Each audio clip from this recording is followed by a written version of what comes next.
You're watching The Source on CNN Philippines. I'm Pinky Webb. Our guest today, Philippine Genome Center Executive Director Cynthia Saloma. Director Saloma, welcome to The Source. I'm going to start with my first question already. I hope you don't mind. I wanted to find out about this Delta variant, which everyone is saying is highly transmissible. In layman's terms, Huba, why is this Delta variant more transmissible than the rest of the variants? What makes it different? Okay, so Pia, in terms of transmissibility, most of the data that are coming out around the world, parang association lang siya kasi they've made an estimate, for example, compared to the Alpha variant that was first described in the UK. And they think that this has an R0 of about 5 to 8, so meaning to say it can transmit or infect 8 people as opposed to, for example, 5 people with the Alpha variant. So we are all interested to know what could have caused it to be more transmissible than to others. For this to be answered very fully, we really need a lot of experimentation.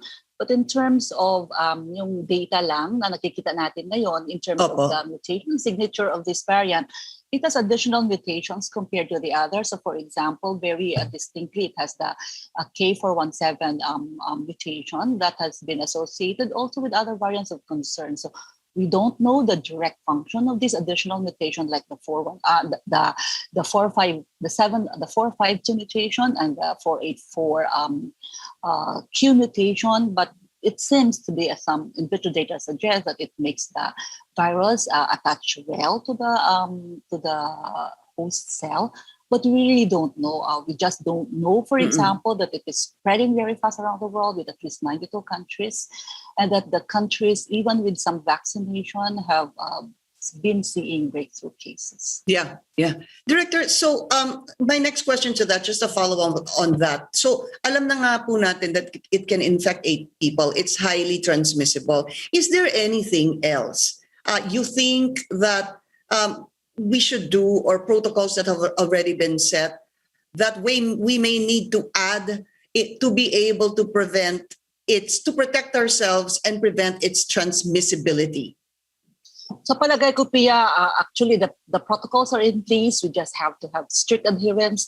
And I think going forward, talagang kailangan talaga natin to vaccinate a lot of people, for this virus. Because the vaccines that have received approval are working, particularly when people are fully vaccinated. So strict adherence of protocols, full vaccination, and probably border control. Those are the protocols. Nothing new, but we just have to apply them very well. So same, we can't add anything more. All we have to do is really increase the rate of vaccination and stricter border controls and, of course, health protocols. Director, we need to take a very short break. The Source will be right back.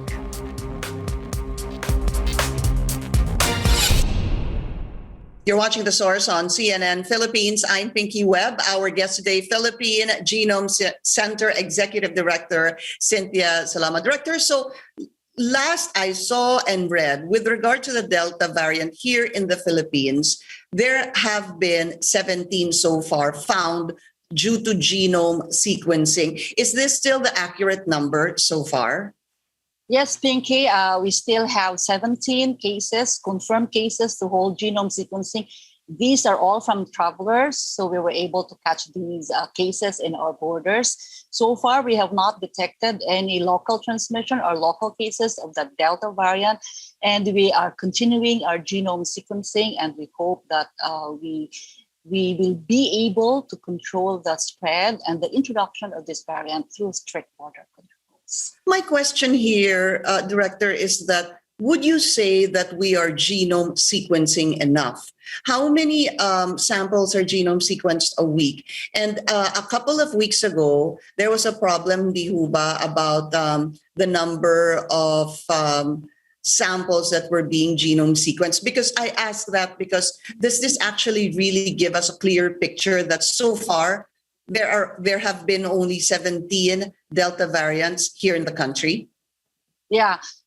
So as far as the efforts of our whole genome sequencing is concerned, we are able to sequence 750 a week. So while several weeks ago we were able to show to the public about 42, and that was really because our kits have yet to arrive. But I'm happy to note that Yes. they have already arrived, and we have a year-long supply of kits for whole genome sequencing. As to whether or not we are sequencing enough, from our data, Pinky, we are sequencing less than 1% of the positive cases in the country. And that's why for this effort, it's really very important that we do a very good sampling design so that we can have a better picture of the cases that we see in our communities, as well as, of course, in our airports. Are there efforts, Director, to be able to, or are we equipped to increase the genome sequencing of 750 a week? So, Pinky, as far as the Philippine Genome Center is concerned, we actually have 5 powerful machines that can be utilized for whole genome sequencing. So it's really a question of people. And of course, there are also moves we will share with you as soon as they become concrete to increase the capability of the country for whole genome sequencing, not only here in Manila, but in other areas of the Philippines. There are plans. Okay, so what I understood, Director, was there are plans to actually increase the 750 a week. Correct. To how Correct. many? So how many? So for example, with increased effort, that can really be scaled up twice. And at the same time, probably the turnaround time can be improved if we have more facilities, also in different parts of the Philippines, able to do this. But at least, no, Director, it's good to know now that the kits have arrived. So Correct. hindi po bababa dun sa 750 a week yung nag-genome sequence. Oo, at ang maganda dito, Pinky, meron na tayong supply for the whole year. So at least 40,000 sequences we can do. Okay. So kulang ho ba ng tao at kulang din ho ba ng mga makina? Ang kulang lang talaga natin, Pinky, yung automation. Yung automation ng extraction. If the automation for extraction can be done, it will really improve our sequencing capability because we have the machines. To a certain extent, we also have the people as well as the bioinformatics team behind us. So our really main problem now is to automate the extraction of the RNA. And also for our knowledge, no, Director, how long does it take to actually genome sequence a sample? Gaano ho siya katagal? Kasi from what I remember, parang kailangan i-collect ho sila. And tama ho ba yun? Or am I mistaken? And then it has to run through one cycle of the machine? Yes. So, Pinky, actually yung actual hands-on time at saka yung sequencing itself, mga 30 hours to 50 hours, depending on the volume. So, for example, if mga 45 lang isi-sequence namin, we can sequence that overnight. Pero the whole run and the whole process really takes time kasi kailangan mo siyang gather from the different parts of the Philippines. Tapos i-inspect pa yung lahat-lahat ng mga samples. Are they okay? Are the city values below 30? And then the actual hands-on time. So all in all, it takes about 5 days to a week to do this. But the hands-on time talaga, mga 3 days lang.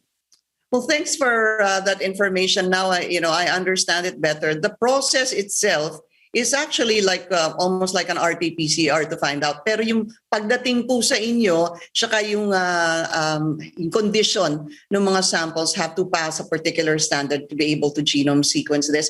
Philippine Genome Center Executive Director Cynthia Saloma. Ma'am, maraming salamat po sa inyong oras. Salamat din, Pinky, and good morning again. Thank you for joining us here on The Source. I'm Pinky Webb. You're watching CNN Philippines.